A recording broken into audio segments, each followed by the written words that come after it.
এই দেখুন আমাদের সামনে অ্যাপসটা আসছে, আমরা অ্যাপসটা ঢুকবো। এটা হচ্ছে সিএসএস শেখার জন্য। এর আগে দিয়েছিলাম এইচটিএমএল শেখার জন্য একটি অ্যাপস, আজকে দেবো সিএসএস শেখার জন্য। এই সিএসএস শেখার জন্য এই অ্যাপসটা অনেক সুন্দর। এইচটিএমএল যে অ্যাপসটা দিয়েছিলাম এর আগের ভিডিওতে, সেম এই অ্যাপসটা, এটাও অনেক সুন্দর। এটাও ওই একইভাবে আপনারা ইনপুট আউটপুট দুইটাই দেখতে পারবেন। এবার আমরা অ্যাপসের ভিতরে প্রবেশ করি। অ্যাপসটা আপনার প্লে স্টোরে লিখবেন সিএসএস শিখুন, সিএসএস ইংলিশ দেবেন আর বাংলায় শিখুন দেবেন, দেখবেন চলে আসবো প্রথমে এই অ্যাপসটে। এই যে প্রাথমিক ধারণা, সিএসএসের যে প্রাথমিক ধারণা এটা দেবে। সিএসএস ক্যাসকেন্ডের স্টাইল শিট এর সংক্ষিপ্ত রূপ সহজ ভাষায় ওয়েব পেজের বিভিন্ন উপাদান গঠন ও আকার আকৃতি অবস্থান রং এবং গতিশীল ইত্যাদি নির্ধারণের জন্য সিএসএস ব্যবহার করা হয়, বুঝছেন। এবার এই যে সাইটে যে অ্যারো চিহ্নটা আছে না, এটি ক্লিক করলে আপনারা এর পরবর্তী আরও ইগুলো দেখতে পাবেন, পরবর্তী পেজগুলো। একটি ওয়েব পেজ সুন্দর এবং আকর্ষণীয় করার জন্য সিএসএস এর প্রয়োজনীয়তা অপরিসীম। এইচটিএমএল সিএসএসকে বাদ দিয়ে মানুষের সাথে তুলনা করা হয় মানুষের কঙ্কল, মানে এইচটিএমএল সিএসএস ছাড়া যদি কোনো কিছুর তুলনা করা হয় একটা ওয়েবসাইটে, তাহলে আপনি বুঝবেন যে একটা মানুষের যে কঙ্কল আছে না, কঙ্কলটা হচ্ছে হলো এইচটিএমএল, কঙ্কল হচ্ছে মানুষের এইচটিএমএল, আর সিএসএস হচ্ছে হলো মানুষের বাহ্যিক যে সৌন্দর্যটা হচ্ছে এটা হচ্ছে সিএসএস। এইচটিএমএল দ্বারা শুধু আমরা মার্কআপ করতে পারি, আর স্টাইল করার জন্য সিএসএস। এই সুন্দর মানুষের যে এই যে মুখে আমরা যে ড্রেস জুতা টুতা অনেক কিছু পরি টরি না, মাংস টাংস শরীরে চুল টুল এগুলো সব হলো সিএসএস। তাই এখানে বলছে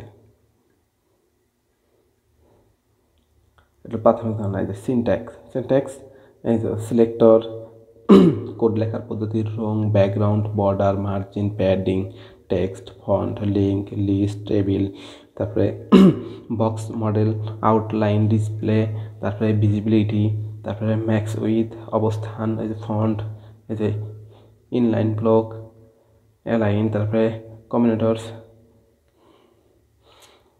এখানে আপনার অনেক কিছু আছে, যে ইমেজ গ্যালারি, এখানে আমরা সব কিছু আছে, আপনারা সবগুলো দেখলাম। প্রাথমিক ধারণা আমরা দেখলাম, তারপরে সিনট্যাক্স দেখি। ট্যাক্সের নিয়ম গঠিত সিলেক্টর এবং ডিক্লারেশন ব্লক দিয়ে। সিএসএস এর নিয়ম গঠিত হয়েছে সিলেক্টর এবং ডিক্লারেশনের ব্লক দিয়ে। সিলেক্টর অংশে ট্যাগ লিস্টের হিসাবে এইচটিএমএল ট্যাগ বা ক্লাস সিলেক্টর হিসেবে এইচটিএমএল ট্যাগ এবং ক্লাসের নাম অথবা আইডি সিলেক্টর হিসেবে এইচটিএমএল ট্যাগের আইডির নাম আসে। প্রতিটা ডিক্লারেশনের একটি প্রপার্টি ও একটি ভ্যালু থাকে যা চিহ্নে দেখানো হয়েছে। এই যে এখানে দেখা যাচ্ছে এইচটিএমএল এইচ1 ট্যাগ এবং এর রং নীল এবং ফন্ট আকার 16 পিক্সেল দেওয়া আছে। সুতরাং এইচটিএমএল ওয়েব পেজের সকল এইচ1 এবং রং নীল, ফন্ট আকার 16 হবে। মানে এইখানে যে দেওয়া আছে যে হেডিং, এইচ1 যে স্টাইলে কালার দিছে, আমরা যে এই যে হেডিংয়ের যে স্টাইল এইচ1 আছে না, এইচ1 হেডিং অন ডে যে কালারটা দিছে সিএসএস দিয়ে, এই যে কালার ব্লো দিছে এখন, আর পিক্সেল দিছে 16। এইচ1 লেখা যতটা আমাদের হলো আছে, আমাদের ওয়েবসাইটের যতগুলা হেডিং অন আছে সবগুলো ব্লো হয়ে যাবে। তবে এই ক্ষেত্রে আমরা একটা যদি এইচ1 দিতে চাই, মানে প্যারাগ্রাফে তো হেডিং, একটা ওয়েবসাইটে তো হেডিং অনেকগুলো থাকবে, সেই ক্ষেত্রে যদি আমরা একটা এইচ1 মানে একটা হেডিংয়ে যদি আমরা কোনো কালার দিতে চাই, সেক্ষেত্রে আমাদের ক্লাস নিতে হবে। ক্লাস নিয়ে আলাদা একটা ক্লাস থেকে ক্লাসের নাম দিতে হবে, সেই নাম লিখে আমরা হলো কালার দিতে পারবো। এটা হলো আলাদা, ওগুলো হলো পরে আমরা বিস্তারিত ওগুলো পরে দেখবো। আপাতত আমরা প্রাথমিক যেটা আছে সেটা শিখি। এখন এখানে কালার ব্লো আছে, এখানে আমার কালার ব্লো আছে। তো আমরা এইখান থেকে দেখুন, আমরা আউটপুটটা দেখি। এই দেখুন উপরের ট্যাগটা, এই যে এইচ1 ট্যাগের কালার নীল, এটা ব্লো দেওয়া আছে। তো আমরা এখন করব কি, এটার এডিটিং করবো, এটা এডিট করবো একটু। ব্লো আছে তো আমরা এটার দিই। এটা ব্লো আছে, এই যে এখানে আমরা এই যে ব্লো আছে, এখান থেকে আমরা এডিট করি। এটা ব্লো আছে, ব্লোরে আমরা রেড দিই, রেড দিয়ে এখন যদি আমরা আউটপুটটা দেখি, তাহলে দেখো লাল হয়ে গেছে। দেখছেন, লাল হয়ে গেছে। অনেক সহজ না, একদম ইজি। এভাবে আমরা প্রত্যেকটা চেঞ্জ করে দেখবো। আমরা অবসরের সময় পাবো, সেই সময় আমরা ফোন দিয়ে এভাবে আস্তে আস্তে কোডিং করবো। একসময় দেখা যায় যে আমরা ইনশাল্লাহ বড় ধরনের একদম ওয়েব ডেভেলপার হবো। তারপরে রেড, আর তারপরে যে সাইজ আছে, সাইজ 16 পিক্সেল দিছে। আমরা এখানে বাড়াই দিলে চোখে পড়বো। আমরা এখানে কত পিক্সেল দেবো, 30 পিক্সেল দিলাম। দেখুন এখন কত বড় হয়ে গেছে 2 লাইনে। এখন এটা যদি পিক্সেল আরও বাড়াই দিই তাহলে আরও বড় হবে। তো আমরা আরেকটু বাড়াই দিয়ে দেখি, 30 আছে, এখানে আমরা 50 পিক্সেল দিলাম। তো আমরা আউটপুটটা দেখি, দেখেন 50 পিক্সেল কত বড় হয়ে গেছে। মানে এরকম আমরা এখান থেকে এডিট করবো, এখানে আউটপুটটাও দেখতে পারবো। মানে এক সফটওয়্যারের ভিতরে আমরা শিখতেওছি, প্র্যাকটিসও করতেছি, মানে সব কিছু একটার ভিতরেই। অনেক সুন্দর একটা অ্যাপস, আপনাদের ডিসক্রিপশনে লিঙ্ক দিয়ে রাখবো, আপনারা অবশ্যই ডাউনলোড করবেন, ডাউনলোড করে প্র্যাকটিস করতে থাকবেন। আর চ্যানেলটা সাবস্ক্রাইব করবেন মনে করে অবশ্যই।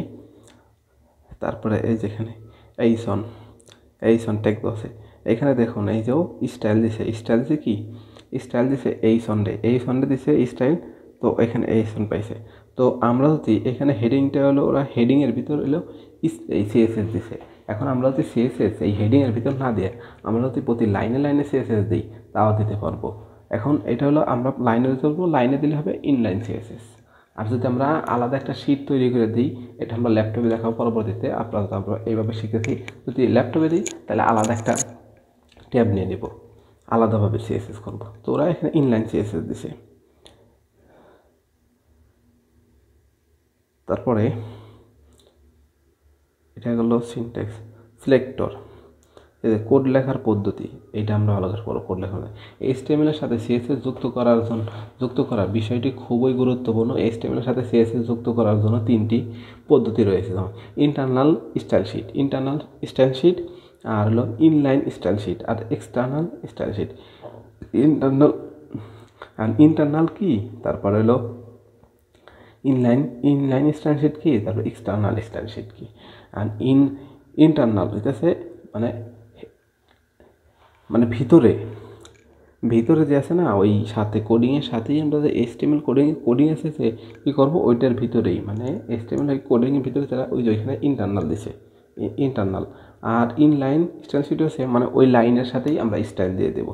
আর এক্সটার্নাল হচ্ছে বাহিরে, মানে আমরা একটা যেরকম আমরা এই নোটপ্যাড প্লাস প্লাসে করলে প্রথমে করে নেই, মানে এক্সটার্নাল করে দিলে অন্য একটা ট্যাবে এলো সিএসএস লিখে ওই সিএসএসটারে আমরা আবার কল করাই দিই হেড ট্যাগের ভিতরে আমরা কল করাই দিই। তারপরে হলো ওইটার কয় এক্সটার্নাল, মানে বাহিরের সিএস। এই যে এখানে বিস্তারিত আছে। ইন্টারনাল শীর্ষের পদ্ধতি হচ্ছে এইচটিএমএল কোড এবং হেড ট্যাগের মধ্যে স্টাইল ট্যাগের ব্যবহার করা হয়, এবং স্টাইল এর মধ্যে সিএসএস এর জন্য প্রয়োজনীয় সিলেক্টর ডিক্লারেশন সমূহ রাখতে হয়। এই যেখানে দিয়েছে, এখানে সিএসএস কোড এর হেড ট্যাগের ভিতরে লেখা আছে এইচটিএমএল এইচ1 ট্যাগের প্রয়োজন হবে। মানে এই যে এখানে দেওয়া আছে না, হেডিংয়ের ভিতরে প্রথমে দিচ্ছে, এইটা হচ্ছে ইন্টারনাল, মানে ওই এর সাথেই, মানে এইচটিএমএল আমরা কোডিং করছি কোডিংয়ের সাথে, এটা হচ্ছে ইন্টারনাল সিএসএস। আর এক্সটার্নাল সিএসএস হচ্ছে বাহিরে, আর ইনলাইন সিএসএস হচ্ছে লাইনের সাথে, মানে যে লাইন আছে যে লাইনটা আমরা দিব ওই লাইনটাই সরাসরি, এটা হলো ইন্টারনাল। যেমন এই যে ইন্টারনাল করছে, ইনলাইন করলে আমাদের এই যে এইচ1 আছে না, এইচ1 এইখানে আমাদের দিতে হবে। এইখানে দিলে এই লাইনের সাথে যদি দিয়ে দিই তাহলে এটা হবে এই ইনলাইন সিএসএস। তারপরে রং, আমরা কিভাবে ব্যাকগ্রাউন্ড রং সিলেক্ট করব। এই যেখানে ব্যাকগ্রাউন্ড রঙের অনেকগুলো দেওয়া আছে, এই যে ব্যাকগ্রাউন্ড রং শর্টকাট আছে, তারপর আপনার পিক ইনস্টল করে নেবেন। আমরা ব্যাকগ্রাউন্ড রং ওদের দেখবো। তো আমরা প্রথমে আমরা কোডিংগুলো কীভাবে লিখতে হয় প্রাথমিক যে ধারণায় কোডিংগুলো আমরা দেখি। কোডিংগুলো শিখলে তারপরে এই যে হোয়াইট, তারপরে রেড, এই যেখানে যে লেখাটা আছে আপনার এই লেখাগুলো চেঞ্জ করে নিজেরা দেখবেন, এই যে লেখাগুলো চেঞ্জ করবেন। তারপরে এই যে ব্যাকগ্রাউন্ড কালার, এই যে হ্যাশট্যাগ, এই যে 0000FF, এটা আছে, এটা একটা কালার। দেখুন এই যে কালার তো আছে, মানে প্রত্যেকটা কালার কোড আছে। এই কোডগুলো আপনার মুখস্থ করার দরকার নেই, ওগুলো আপনারা এত কিছু ঝামেলা করার দরকার নেই। আপনারা করবেন এই কোডগুলো পিকজির সাহায্যে, আপনারা মাউসের কার্সার যেখানে রাখবেন এখান থেকে পিকজির সাহায্যে আপনারা করতে পারবেন। তারপরে কোডগুলো আছে, আপনার কোডগুলো এখানে রেখেও দিবেন। তারপরে আপনারা ওই যে ইতেও দেখতে পারবেন, আপনারা গুগলে সার্চ করলেও অনেকগুলো কোডও পাবেন, কোডও পাবেন। সাইডে দেখতে পাবেন কোডের আবার ওই এইগুলো আছে আপনার কী বলে কোডগুলো আছে, কোডের যে এই যে কোড আছে কোডগুলো আছে, কালারের কোডগুলোও এই সাইটে দেওয়া থাকে, গুগলে সার্চ করলে সব কিছু পাবেন। তারপর হইতেছে মার্জিন, বর্ডার, ব্যাকগ্রাউন্ড, তারপরে প্যাডিং, তারপরে টেক্সট, ফন্ট, লিঙ্ক, এগুলো তো আছেই, লিস্ট, টেবিল, এগুলো সব কিছু আছে। সবগুলো আপনারা নিজে দেখবেন। আর এখানে একটা জিনিস কি, এই যে এখানে লেখা আছে সব কিছু, এই যেখানে লেখা আছে বিভিন্ন স্থানীয় উপাদানের চারপাশে যতটুকু স্থান ফাঁকা থাকবে, চারপাশে যতটুকু স্থান ফাঁকা থাকবে তার নিদর্শন করার জন্য মার্জিন ব্যবহার করা হয়। এজন্য সিএসএস মার্জিন প্রপার্টি ব্যবহার করা সাধারণভাবে স্থানীয় উপাদানের চারপাশে সমান পরিমাণ মার্জিন তৈরি করার জন্য ডিক্লারেশন করতে হয় মার্জিন 15 পিক্সেল এর অনুরূপ। এখানে পিএক্স এর পরিবর্তে সিএম সেন্টিমিটার এগুলো দিতে পারেন। তারপর মার্জিন অটো দিলে অটো। আর তারপরে উপরে উপরে এই যে এখানে যে কোডিং করছে, কোডিংয়ের পিকচারটা তো আছে, এখানে আবার তার বিস্তারিত বর্ণনা আছে, অনেক সুন্দরভাবে সাজানো এক্সট্রা। যদি উপরের দিকে মার্জিন দিতে হয় তাহলে ডিক্লারেশন করতে হবে মার্জিন টপ 20 পিক্সেল। এখন আপনারা যদি একটা ওয়েবসাইট করছে, ওয়েবসাইটের প্রথম পেজ আছে, ফ্রন্ট পেজ আছে, আপনার ফ্রন্ট পেজে বা ফ্রন্ট পেজ যে কোনো পেজ হোক, উপরে আপনি মার্জিন দিবেন, উপরে মার্জিন হলো 20 পিক্সেল বা 10 পিক্সেল দেবেন, যে কয় পিক্সেল দেবেন তাহলে দেবেন মার্জিন টপ 20 পিক্সেল বা 10 পিক্সেল এরকম দিয়ে দেবেন। তারপর নিচে মার্জিন দেওয়ার জন্য ডিক্লারেশন করতে হবে মার্জিন বটম বা 50 পিক্সেল, এত না 50 পিক্সেল, 30 পিক্সেল, মানে আপনার যতটুকু দরকার ততটুকুই দিবেন। এখানে লিখে দিলে যতটুকু লিখে দেবেন ততটুকুই পাবে। তার বাম দিকে মার্জিন দেওয়ার জন্য ডিক্লারেশন করতে হবে মার্জিন লেফট 30 পিক্সেল, 10 আপনি 20 পিক্সেল, 40 পিক্সেল, যতটা লাগে আপনি ততটা দিয়ে নেবেন, যতটা সুন্দর হয় ততটাই দিবেন। তারপরে ডান দিকে মার্জিন দেওয়ার জন্য ডিক্লেয়ার করতে হবে মার্জিন রাইট 35 পিক্সেল, এভাবে দিতে হবে। পিক্সেল হচ্ছে আপনার কলমের একটা ফুটা, এই ফুটা পরিমাণে একটা পিক্সেল। চারদিকে মার্জিন একসাথে ডিক্লারেশন করার জন্য মার্জিন 20 এই দেবে 20, 25, 30, 35 এভাবে মার্জিন চাই। এখানে 20 উপরের দিকে মার্জিন নির্দেশন করবে, মানে প্রথম যেটা দেবেন ওটা উপরের দিকে নির্দেশন করবে, তারপরে ডান দিকেরটা মার্জিন নির্দেশন করবে, তারপরে নিচেরটা মার্জিন উপরে, তারপরে বাম পাশের দিকে মার্জিন নির্দেশন করা হয়েছে। মানে আপনি এভাবে যদি দিতে চান তাহলে চারদিকে মার্জিন পাওয়া যাবে। এটা হচ্ছে মার্জিন দেওয়ার নিয়ম। তারপরে border 1 pixel solid red colour হবে, border 1 pixel solid red colour. তারপরে আউটপুটটা এখান থেকে দেখে নেবেন কীভাবে, এই দেখেন আমি বলছি এই যে বর্ডার আছে না 1 পিক্সেল, এই দেখুন এটা পিক্সেল কতটুকু সমান, এই যে বর্ডারটা আছে না এটা হচ্ছে 1 পিক্সেল বর্ডার রেড কালার। এখন তো বুঝছেন পিক্সেলের কত পরিমাণ, এটা হচ্ছে পিক্সেল সাইজ। আপনারা দিয়ে দেখবেন কোনটা কীরকম হয়। তারপর প্যাডিং, আমরা মার্জিন দেখলাম, তারপরে মার্জিন দেখলাম ওই সাইডে কতটুকু জায়গা। তারপর প্যাডিং হচ্ছে আপনার যে লেখাটা লিখছেন, মানে ওয়েবসাইটে লেখা লিখছেন ওই লেখাটা কতটুকু। তারপরে এখানে লেখা আছে, পড়লে এবার আপনারা সম্পূর্ণভাবে বুঝতে পারবেন। বিভিন্ন স্থানীয় উপাদানরা যদি বর্ডার থাকে তাহলে বর্ডার থেকে কন্টেন্ট এর চারপাশে কতটুকু স্থান ফাঁকা থাকবে তা নির্দেশন করার জন্য প্যাডিং ব্যবহার করা হয়। প্যাডিং মূলত বিভিন্ন HTML উপাদানের ব্যাকগ্রাউন্ড এরিয়া বৃদ্ধি করে থাকে। প্যাডিং ব্যবহার করার জন্য সিএসএস প্যাডিং প্রপার্টি ব্যবহার করা হয়। সাধারণত কোড HTML উপাদানের চারপাশে সমান পরিমাণ প্যাডিং তৈরি করার জন্য ডিক্লারেশন করতে হয় প্যাডিং 15 পিক্সেল। অনুরূপভাবে পিক্সেলের পরিবর্তে একই আজকে প্যাডিং। তারপর হচ্ছে ব্যাকগ্রাউন্ড বর্ডার মার্জিন প্যাডিং, তারপর টেক্সট ফন্ট, তারপরে লিঙ্ক অনের জন্য লিঙ্কের সাধারণ অবস্থা, লিঙ্কের ভিজিটরের অবস্থা, লিঙ্কের হওয়ার অবস্থা, তারপরে লিঙ্কের সক্রিয় অবস্থা। এখন হচ্ছে লিঙ্ক আমরা যে অনেকগুলো লিঙ্ক দেখি না, দেখা যায় যে একটা লিঙ্ক আছে, লিঙ্কে কিন্তু মাউসের কার্সার রাখলে এক কালার হবে, মানে এটাকে হোভার করলে মাউসের মাথার কার্সার রাখার সাথে সাথে দেখবেন হয়তো লিঙ্কটা নীল আছে, কার্সার রাখার সাথে সাথে লাল হয়েছে, এটা হচ্ছে লিঙ্কের হোভার। তারপর লিঙ্কে একজন ভিজিট করলে কি আসবে, ভিজিট করার সাথে সাথে সব লাল আছে, ভিজিট করলে সবুজ কালার হবে, এটা হচ্ছে লিঙ্কের ভিজিটের অবস্থা। তারপরে হচ্ছে লিঙ্কের সাধারণ যে অবস্থায় থাকে একটা লিঙ্কের যে সাধারণ অবস্থা, ওই অবস্থায় সাধারণভাবে থাকবে। এরকম অনেক কিছু আছে, আপনারা আস্তে আস্তে সব কিছু জানতে পারবেন। যেখানে বিস্তারিত আছে সব কিছু, এগুলো পড়লে সম্পূর্ণ কিছু জানতে পারবেন। তারপরে table, boxed model, outline, display, তারপর ভিজিবিলিটি, এই যে ম্যাক্স উইথ, অবস্থান, তারপর ফ্লোট, অনেক কিছুই আছে, সম্পূর্ণ কিছুই তো সিএসএস এর। এগুলা পড়লে দেখলে আপনার ভিতরে মোটামুটি 40 থেকে 50% ধারণা আপনি সম্পূর্ণ হবে। তারপর আপনি নিজেই সব কিছু করতে পারবেন। কম্পিউটার দিয়ে কীভাবে করতে হয়, কোডিং করতে হয়, সেসব ভিডিও আমাদের চ্যানেলে দেওয়া আছে, আপনারা অবশ্যই সাবস্ক্রাইব করবেন, সাবস্ক্রাইব করে পাশে থাকবেন। আর ইমেজ গ্যালারি একটা থেকে ডক্টর ইমেজ গ্যালারি হচ্ছে ওয়েব পেজের ইমেজ প্রদর্শনের একটা বিশেষ পদ্ধতি। ফ্যাশন ডিজাইন ও কমার্শিয়াল ওয়েবসাইট বা ইন্টারন্যাশনাল বা কমার্শিয়াল যে ওয়েবসাইটগুলো আছে না, ফ্যাশন ডিজাইন বা ইটি, তাদের যে একটা ইমেজ গ্যালারি থাকে, এখানে আপনার ইমেজ, অনেকগুলো ইমেজ একসাথে রাখার জন্য একটা ইমেজ গ্যালারি তৈরি করে থাকেন। কীভাবে ইমেজ গ্যালারি তৈরি করবেন, এখানে শব্দ আছে, ইমেজের হাইট কত হবে, ওয়েট কত হবে, সব কিছু এই যেভাবে দেওয়া আছে। আর এখানে যে কোডগুলো দেখতেছেন, অনেকগুলো কোড আসলে এগুলো এত কিছু না, মানে একদম সহজই কোড। আপনার সব কিছু দেখবেন, এই যে একটা টিপ নিচ্ছে, টিপ নিয়ে ক্লাস নিচ্ছে, ক্লাসের নাম দিছে ইমেজ, তারপরে ইমেজ এসআরসি, এই ইমেজ কোথায় আছে এটা হলো করে দিছে, ডিক্লেয়ার করেছে।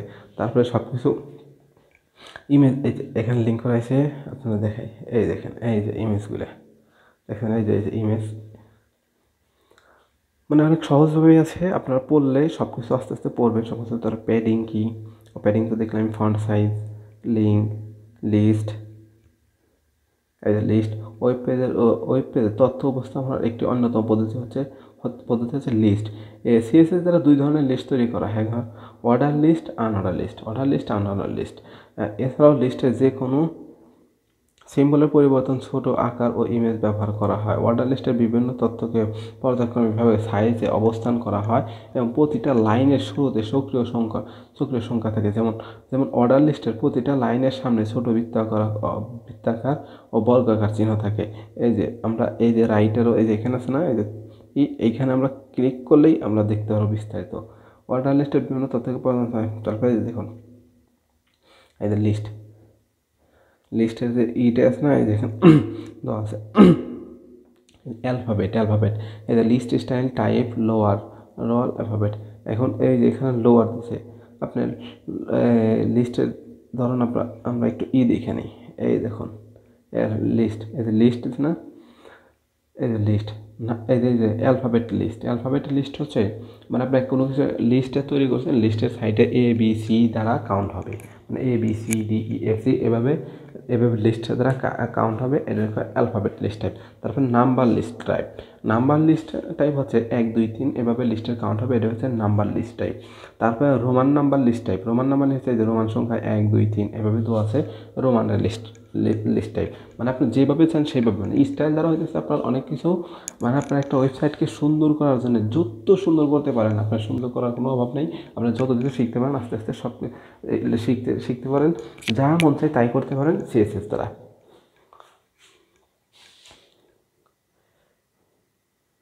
তারপরে আরও দেখতে পারবেন, মানে অ্যাপসের ভিতরে সব কিছু দেওয়া আছে। আর এই মানে এই অ্যাপসটা আপনারা প্রাথমিকভাবে, মানে কোনো হালকাভাবে আপনাদের একটু ধারণা দিলাম। আর এই অ্যাপসের প্রত্যেকটা ফাংশন নিয়ে, কোডিং লেখার পদ্ধতি কীভাবে কোডিং লিখতে হয়, রং কীভাবে চেঞ্জ করতে হয়, ব্যাকগ্রাউন্ড কীভাবে চেঞ্জ করতে হয়, বর্ডার কীভাবে চেঞ্জ করতে হয়, মার্জিন দিতে হয় কীভাবে, প্যাডিং দিতে হয় কীভাবে, এগুলো সব কিছু বিস্তারিত আলোচনা করা আছে। আমাদের চ্যানেলে ভিডিওগুলো দেখেন, ভিডিওগুলো খুঁজতে থাকেন, সবগুলো ভিডিওই আছে। আর আপনারা চ্যানেলটা সাবস্ক্রাইব করে রাখবেন। আজকে এই পর্যন্তই, এর পরবর্তীতে আপনারা সব কিছু দেখতে পারবেন, ভিডিও পাবেন। একবার পর্যায়ক্রমে সব ধরনের ভিডিও আপলোড করা হবে আস্তে আস্তে ইনশাল্লাহ। ভালো থাকেন। আর সাবস্ক্রাইব করার কথা ভুলে গেলেও আবার বলে করাই দিই, প্লিজ সাবস্ক্রাইব মাই চ্যানেল।